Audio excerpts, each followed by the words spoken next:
이곳은 나주 율정점인데요. 옛 주막이었던 율정점에서 정약전과 정약용 형제는 마지막으로 함께 밤을 지내고 형 정약전은 흑산도로, 동생 정약용은 강진으로 향하여 헤어진 곳입니다. 지금부터 정약용 선생의 길을 따라서 가보겠습니다. 남도답사 1번지 강진은 조선태조 1417년 영암 도강마을과 장흥 탐진마을을 합친 곳에 전라도 병영을 옮기고 두 마을 이름에서 한 글자씩 따서 강진이 됐는데요. 북개성 남병영상인이라는 말이 있을 만큼 상업이 발달한 전통을 이어받아 4일과 9일 강진 장날에는 지금도 많은 시민으로 붐빕니다. 강진 곳곳에는 타산 정약용 선생 흔적이 많은데요. 타산 선생이 황사용 백서 사건에 연루되어 1801년 강진으로 유배를 와서 1818년 57세까지 18년간 지내면서 강진과 인연을 맺게 됐습니다. 타산 선생은 강진에 귀양 오기를 잘했다.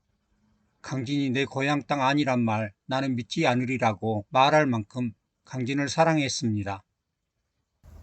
이곳은 타산 선생이 강진에서 처음 지내기 시작하고 위기를 기회로 삼기 시작했던 주막 사이제입니다.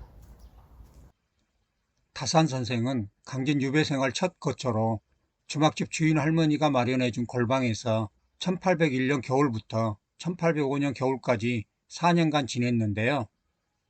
시루에 빠진 타산 선생은 어찌 헛되이 사시려는가, 제자라도 기르셔야 하지 않겠는가 라는 주막 할머니 말에 몸과 마음을 새롭게 하고 교육과 학문에 헌신하기 시작했습니다.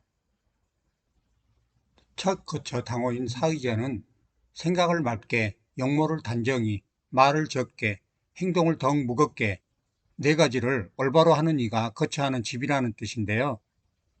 지금도 포근함을 안겨주는 사의제는 그 시절 타산 선생이 학자로서 다시 시작할 힘을 주기에 부족함이 없는 곳임을 알 수 있습니다. 타산 선생이 1805년 겨울부터 1년 가까이 두 번째로 지낸 곳은 강진 보은산 고성사 보은산방인데요. 타산 선생은 사의제와 보은산방에서 강진읍 6제자를 가르치고 52편의 시와 주역사전, 상례사전을 썼습니다. 제자 이양래 집을 거쳐 타산은 47세 1808년 봄에 외가이던 해남 윤씨 가문에서 마련해준 타산초당으로 거처를 옮겼는데요. 타산초당에서는 1818년 9월 14일 유배가 끝날 때까지 10여 년을 머물렀습니다. 타산 선생은 초당에서 글 읽기와 지필에 몰두하며 목민심서, 경세유표, 흠음신서 등 저서 600여 권을 남겼는데요. 18명의 제자를 가르치기도 했습니다. 타산 초당에는 정석바위가 있는데요.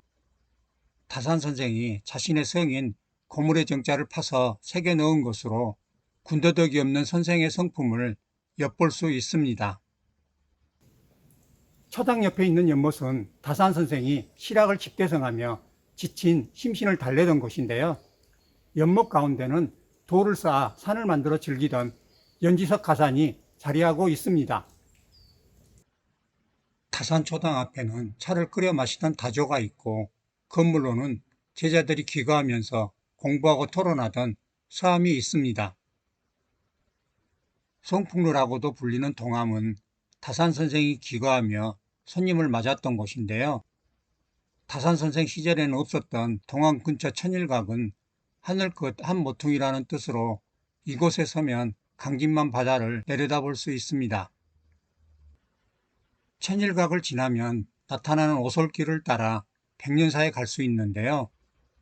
타산 선생과 백년사 해장선사가 오가며 우정을 쌓았을 백년사 숲길은 동백나무 군락으로 유명합니다.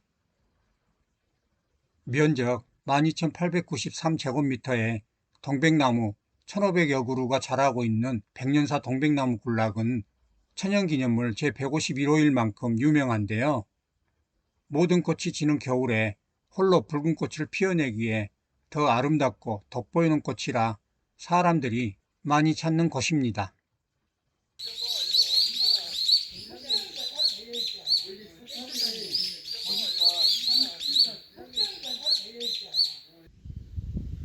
다산 선생과 인연이 깊은 대한불교 조계종 대흥사 말사인 백년사에는 전라남도 유형문화재 제136호로 석가모니 불을 모신 대웅보존을 비롯해 시황전, 나한전, 만경루, 칠성강 등이 있는 아늑한 사찰입니다.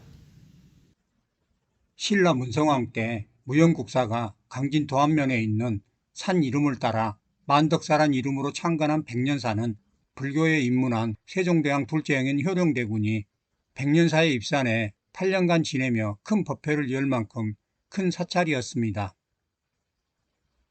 다산초당 아래 입구에 있는 다산박물관은 이름처럼 다산선생을 기념하고 선생 삶과 정신을 기리며 다산이 품었을 감성과 지혜를 전달하고 있습니다.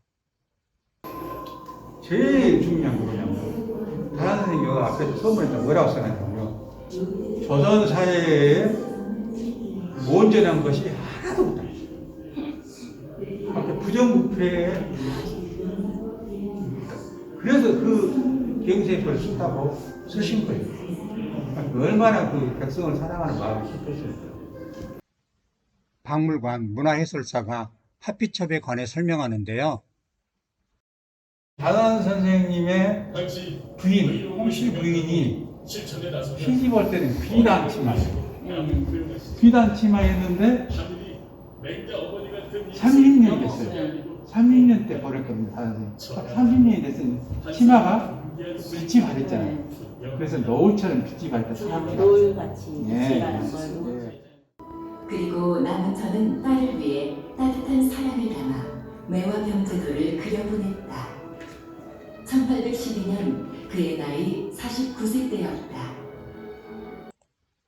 다산 정약용 선생의 강진 유배 생활은 위기를 오히려 기회로 만들어 조선 최고 실학자로서 빛을 발하는 계기가 되었는데요. 다산 박물관에서는 다산 선생이 수원성을 지을 때 만든 거중기 모형이나 저술한 책, 마가해통, 여유당집은 물론 다산 시첩과 주고받은 서찰도 볼 수 있어 선생에 대해 자세히 알 수 있습니다. 박물관 앞뜰에는 다산 선생이 남긴 글 중 명언을 골라 말씀의 숲으로 조성해 놓은 걸 볼 수 있는데요. 초등생부터 90세 할머니, 전직 대통령, 학계, 문화예술계 등 모두 86명이 직접 쓴 글을 돌에 새겨 놓았습니다. 장 많고 흥이 넘치는 따뜻한 남도 1번지 다산 선생 흔적이 가득한 강진에서 시민기자 정규석입니다.